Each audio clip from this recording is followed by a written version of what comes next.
Greetings, students, and welcome to this special edition of The Professor Travel Domestic Edition. I am your host, The Professor Travel, coming to you from Orange County, California. This is the website, the vlog, and the podcast that you come to in order to learn more about different travel destinations. This is where you come in order to discuss them as a community. Hopefully, this will inspire you to travel more and ultimately enjoy life more. Now, you can reach me on a variety of different social media sites, including my website, which is at theprofessortravel.com.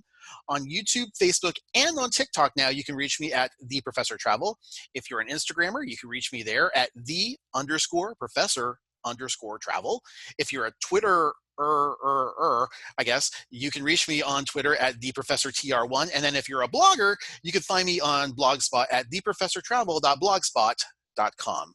Today, I have a wonderful series of guests with me. Our visiting professors today are Amy and Bob McCormick, coming to us from Alaska today. Say hi, guys. Hi. Welcome. Thank you so much for doing this for me. I really am very excited to learn all about Alaska. But before we get started, can I get a little bit of, just so my students have some context, can I get a little bit of background from you guys, whether it's education or some of your travels? Well, I grew up in Orange County, California, and I became teacher certified there and started teaching there. And then I've also taught in Guam, Hawaii, and also in Alaska for about 7 years. Nice. How about you, Bob? I grew up in Southern California also, and joined the Coast Guard back in '91, and then was stationed out in Guam.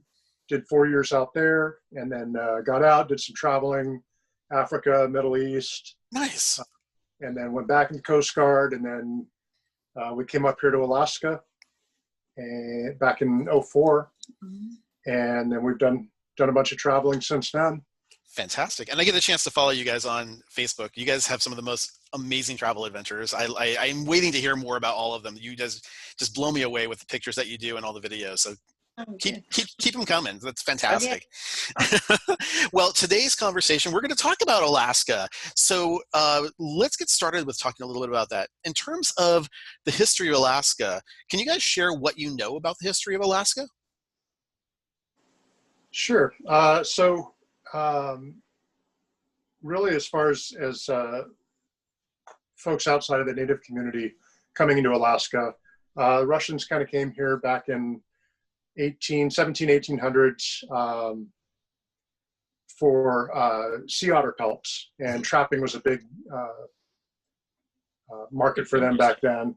So that went on for a while, and then in 1898, it was actually purchased by the United States from Russia, and they called that Seward's Folly. Seward was one of the person that was in charge of that purchase, and they bought it for like $7.2 million. And everybody thought he was crazy. And then in the late 1800s, they discovered gold, then later oil and fish.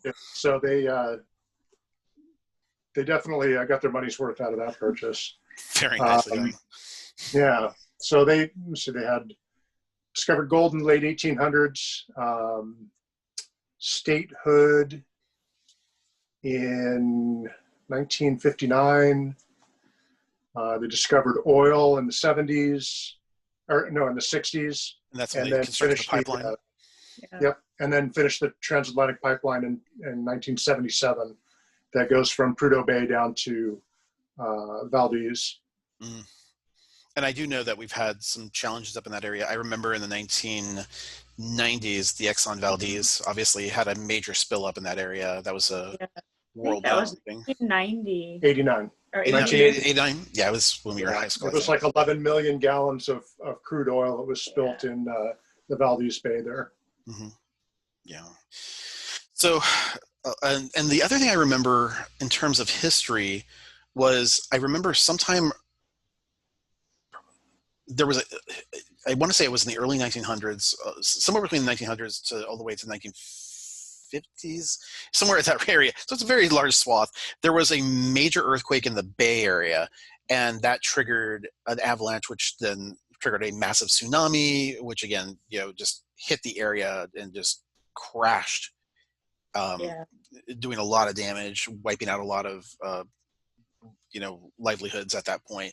But of course, Alaska is sparsely populated, so not a huge amount of lives were destroyed at that point. But it was like, it's still a major event based on the stuff. And you guys do get up in that area. I think there are significant seismic events that happen in that area.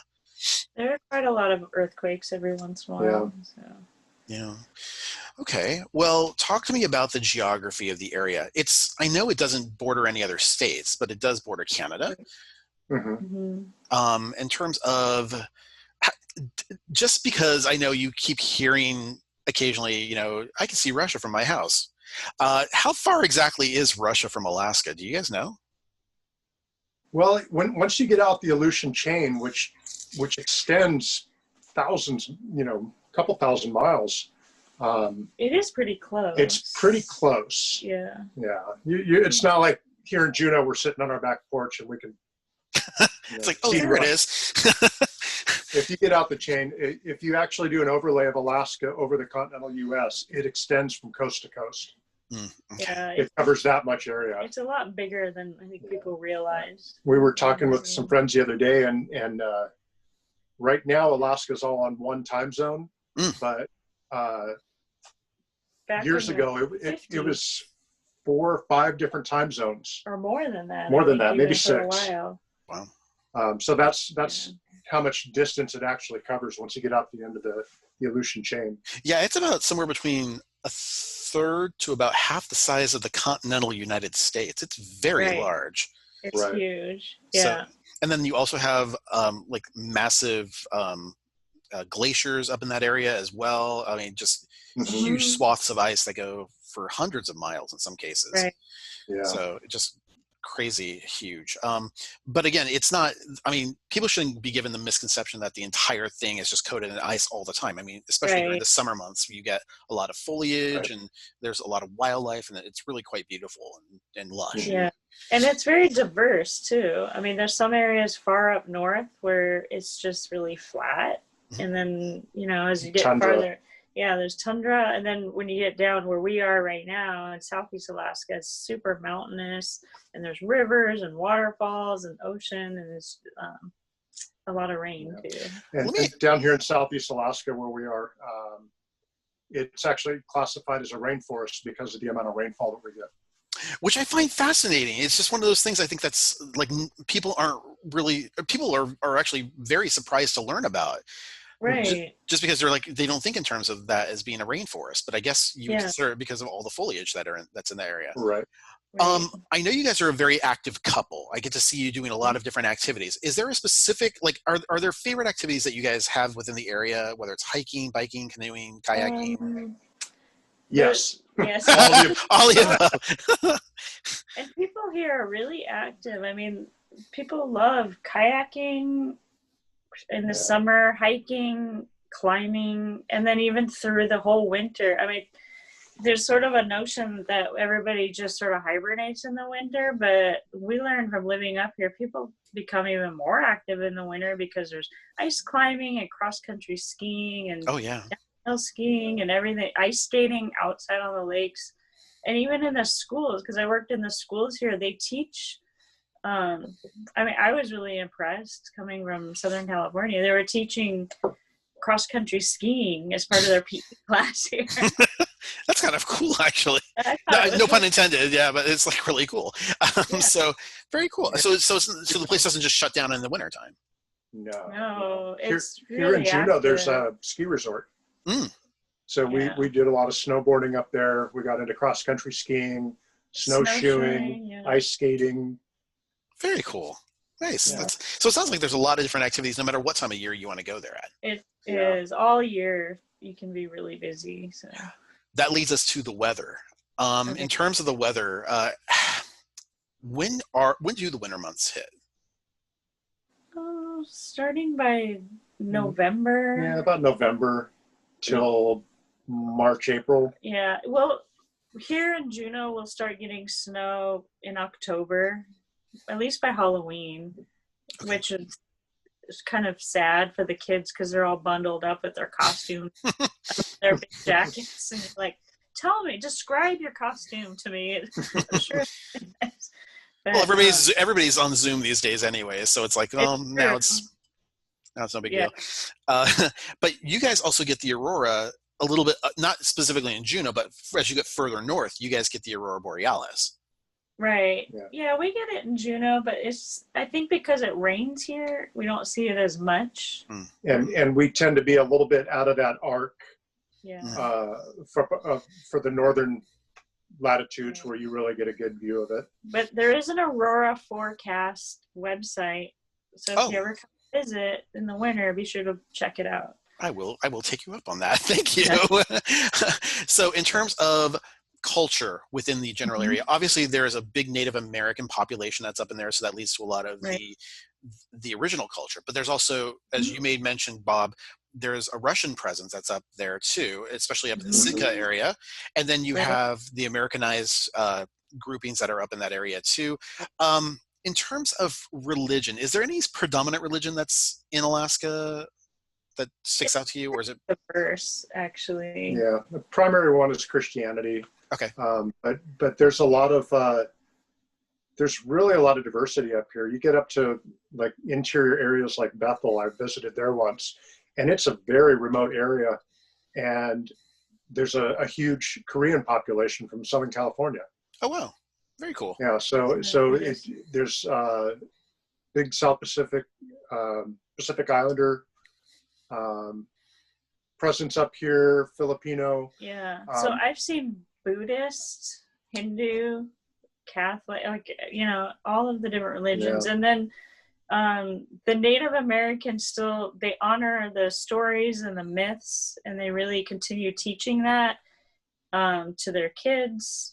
And but then they also go to the Christian churches, and so they're learning both their ancestral religions, but also a lot of them are still Christian. There's a Jewish temple.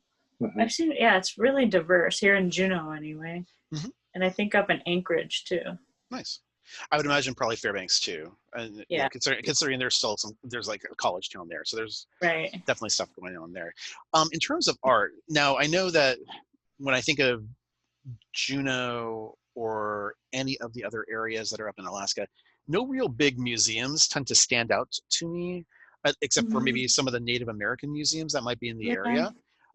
But you made mention to me before we started broadcasting a little bit more about the music scene that comes once a year to Juneau. Can you tell me a little bit more about that? Okay, so folk music and bluegrass is really popular in this area. Not just Juneau, but I think throughout Southeast, even up in Anchorage. They do a lot of barn dances and contra dancing, which is sort of like square dancing. And there are a lot of fiddle players and banjo players.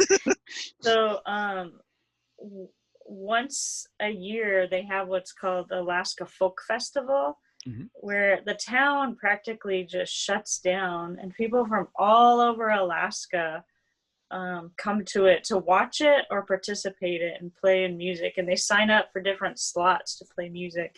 It's totally free, and it starts in the morning and goes all night, pretty much. And people will be in small groups outside practicing and playing. And then there's the main stage inside, where there are the feature bands that lead up into the evening, usually around 8 or 9 o'clock. And we won't typically hear about this because it typically happens before the tourism season hits. It does. It's in I think April. It's in April.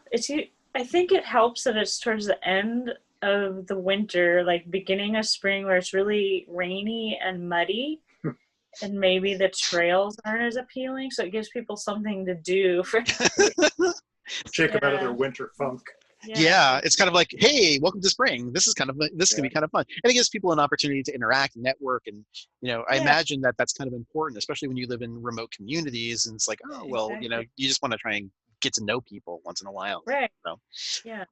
In terms of the language, I'm sorry. Go ahead, please. It's just a really unique experience. It's just totally, and it's totally free. So why not take advantage of it? It sounds kind of cool. Exactly. Now, in terms of language in that area, obviously English is probably one of the more predominant languages, but there's a couple of others that are spoken up in your area too, right? Right. Well, for the Native Alaskan language in our region, the common ones are Tlingit and Haida. Those are the native tribes, and so they have a language which they actually teach a little bit in the schools to all of the students. They have a Native Alaska class starting in kindergarten, I think, through high school, where they learn a little bit. But there's also Russian and obviously English. So. Big disclaimer, I tried to learn the Cyrillic alphabet at one point. I didn't do very well with it. So yeah, yeah, it's a tough one. So, but also in terms of the culture there's obviously a lot of food to be had. And so you have the obvious ones that come to mind are Alaskan king crab and salmon, obviously just a huge season for that. But I mean, any other things that I'm forgetting that come to mind in terms of the different types of cuisine or the food that's up in that area? Halibut. Halibut? That's a real big one. Yeah. Pacific cod. Nice. Yeah. Dungeness crab. And you'll find it at all of the restaurants. And then people hunt. You were saying both deer, bear, all kinds of stuff. Moose, elk. Yeah. I don't see that for sale though. No. A lot of times we'll trade with folks. When we were living up here, we would do a lot of fishing, and then we would just trade fish for some deer meat or something like that. I remember, and I think I was talking to you guys just before we started broadcasting this. I had gone up there many, many years ago, and I did a whitewater rafting tour while I was up there. And during a break in that, we had a meat, and I was like, "Oh, what is this?" And they're like, "Eat it first, then we'll talk about it later." And it was like reindeer, and I was like, I'm like a sixth grader going, "Oh my gosh, I just ate Bambi. This is so sad." Or I just ate Rudolph. It was sad. So I was like, "Oh well, it's like dreams go to die," and sometimes. You get used to it though. I mean, it becomes common. Yeah. It actually, like what I had, it kind of tasted like pepperoni. It was like a little bit greasy, but it was like, but it was really made well. So I mean, I was happy with it. Yeah. So very cool. Now in terms of sports, now there's not a lot of professional sports teams that are in that area, but one of the world-renowned things that's up in that area is the Iditarod, which is the dog sled race. And Bob, you had a little bit of knowledge about the history of this, correct?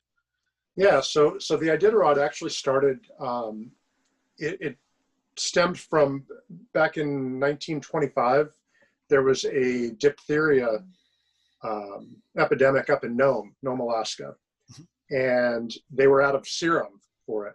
Oh. So they had to get some serum, this 20-pound container of it from Anchorage, Alaska, up to Nome, which is about 1,000 miles in the winter.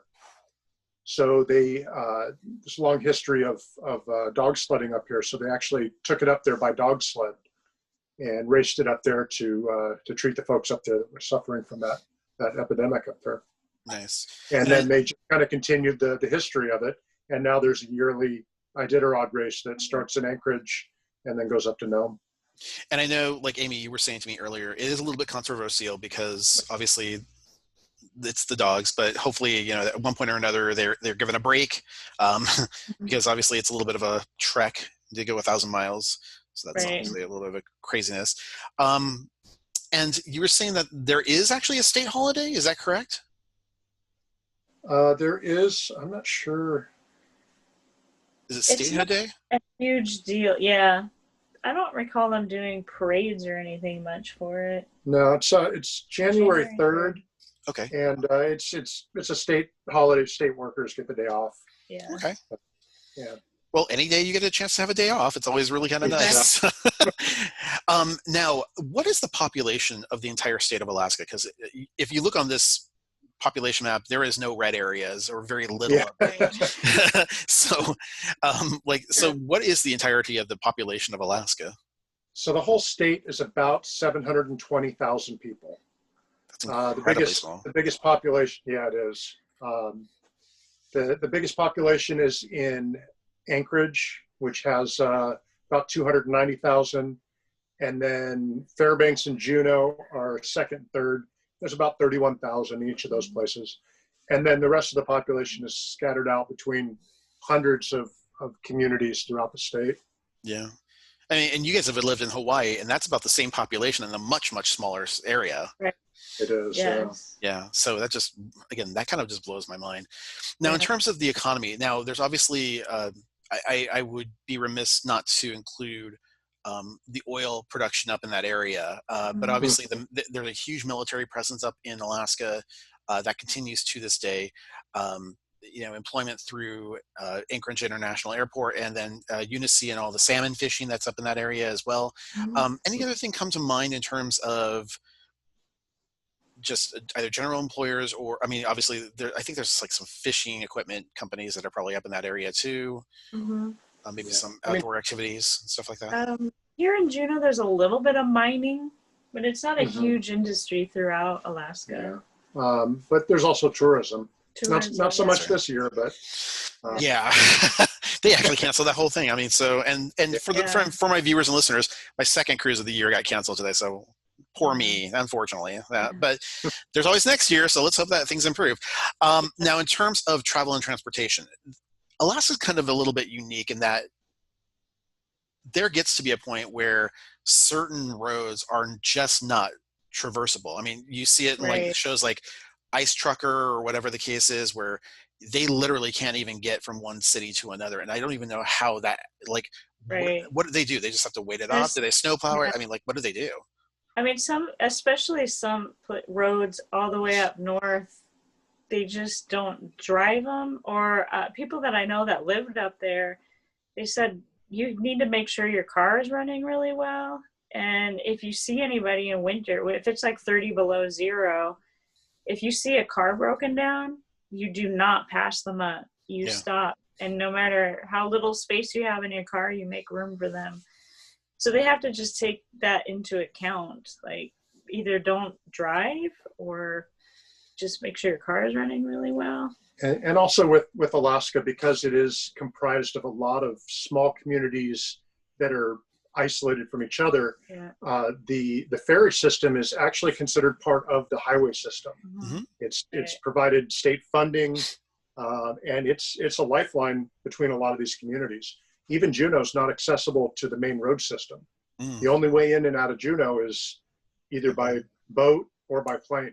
Right. So over the years where there's been less money going into the state coffers, it's definitely affected the ferry schedule, and it puts a big impact on a lot of the communities that rely on that ferry system. Right. But apart from just the transportation, Amy, you were talking to me just earlier about that too, in that before the tourism community comes in during the course of the year, the locals will actually use that as kind of a little bit of a getaway. They do, yeah. So when the ferries are not really busy with either people moving or shipments, the prices will go down for one thing, and they enjoy taking the ferry just for fun. They'll take a week or two off and buy a ferry ticket and just go on the same route that the cruise ship takes, stopping in the different communities and just looking at the really beautiful scenery. And that's even an option. Not a lot of people realize, instead of taking a cruise, take a ferry ride that they can do. But it's cheaper probably, but there's not a buffet. Yeah. I don't think there's going to be any more buffets any longer at this point. Or if they are, they're going to be like served by the workers at there. So it'll be a little bit of a different experience though. Right. Now the government of Alaska, I think for the most part, it's pretty much red. It's Republican controlled for the most part. Is that correct? Yeah, there's pockets of places. Juneau is more blue, definitely. Yeah. So. And that could probably be because of a lot of either the size of it or the tourism that comes into that area. So there's a little bit more of a diversity, would you say? Well, it's the state capital, so you get a little bit more of a diversity in the folks that come up here.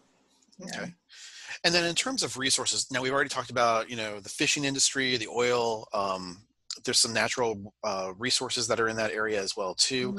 Like, what is it? What if you had to say that Alaska is known for one specific thing, what would you probably say that it's known for? Whether that's a tourism thing or a resource? Probably oil and fish. Probably oil and fish, yeah. Yeah. And then I mean, people come here. It's like a lifelong dream for a lot of people to come here just to see the wildlife and the majestic views and everything. So that's just nature is an attraction. So Absolutely. I want to miss that up. And then in terms of education, there is, of course, the University of Alaska at both Fairbanks, and I mean, there's a few different places. I think Anchorage has one as well.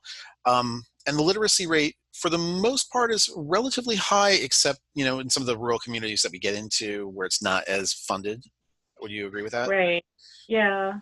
I would say in Juneau it's probably higher, Anchorage, Fairbanks, and then as you go to the outskirts, not as much, but they still get guaranteed an education out there. So there are schools out there.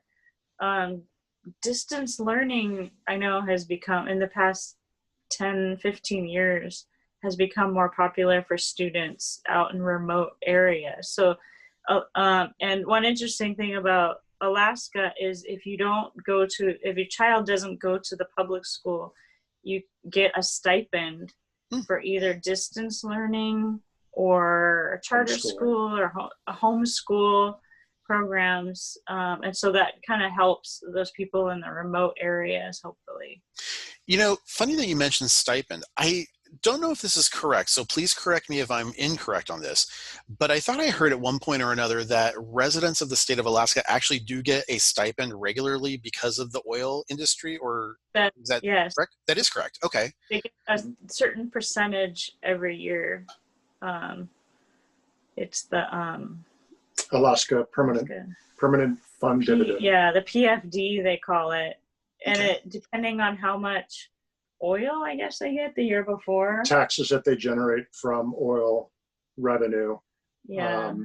And when we lived here before, we would get anywhere between $1,000 and $2,000 a year each. Not bad.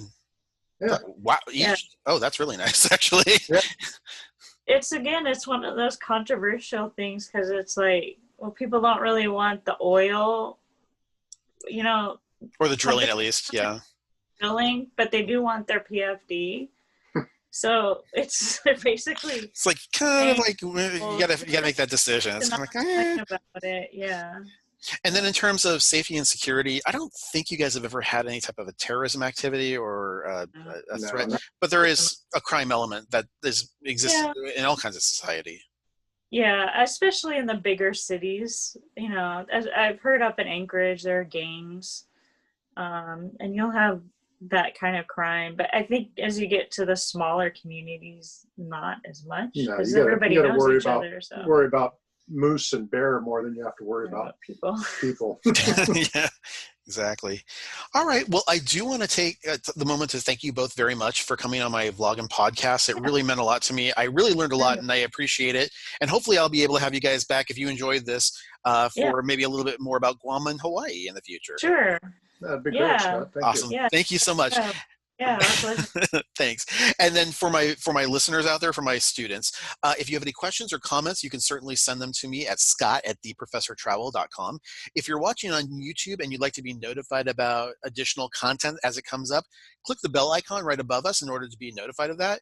If you haven't already subscribed, please click on the subscribe button. And if you like this content and you would like to see more of it, give us a like and we'll be definitely sure to put this your way.